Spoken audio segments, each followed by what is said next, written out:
프랑스 30년 만기 국채 금리가 이번 주 4.855%까지 치솟았습니다. 2008년 금융위기 이후 18년 만에 가장 높은 수준인데요.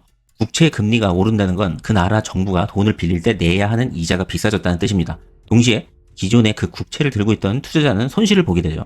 그런데 이건 프랑스만의 얘기가 아닙니다. 미국 30년물은 5.25%로 19년 만에 최고 부근이고, 영국은 1998년 이후 최고, 일본은 사상 처음으로 4%를 넘었습니다. 한국 30년물도 4.585%까지 올랐는데 이렇게 특정 나라의 문제가 아닙니다. 전 세계가 동시에 겪고 있는 현상입니다. 원인은 크게 두 가지가 겹쳤습니다. 첫째, 중동 사태로 유가가 뛰면서 물가가 다시 올랐고, 그래서 각국 중앙은행의 금리 인하 기대가 사라졌고, 유럽에서는 오히려 금리를 올릴 거라는 전망까지 나왔죠. 두 번째, 각국 정부의 빚이 너무 빠르게 늘고 있습니다. 투자자들은 이 나라 빚을 정말 갚을 수 있나 하는 그런 불안 때문에 돈을 빌려줄 때마다 더 높은 이자를 요구하고 있습니다. 프랑스는 여기에 자기만의 문제가 하나 더 있는데, 정부가 자주 무너지는 정치 불안이 2년 넘게 이어졌고, 나라 빚은 경제 규모의 114%를 넘었습니다. 2027년 4월 대선까지 이 확실성이 계속될 것으로 보입니다. 다만 냉정하게 볼 지점이 있습니다. 프랑스만의 위험은 독일 국채와의 금리 차이로 재는데, 이 차이는 0.7에서 0.9%포인트 수준에서 크게 벗어나지 않습니다.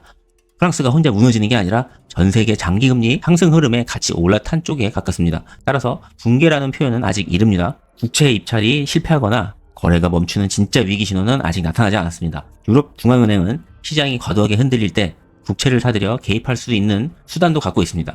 오히려 반대편 논란도 있죠. 금리가 높아졌다는 건 지금 새로 채권을 사는 투자자에게는 과거보다 훨씬 높은 이자를 받을 수 있는 기회라는 뜻입니다.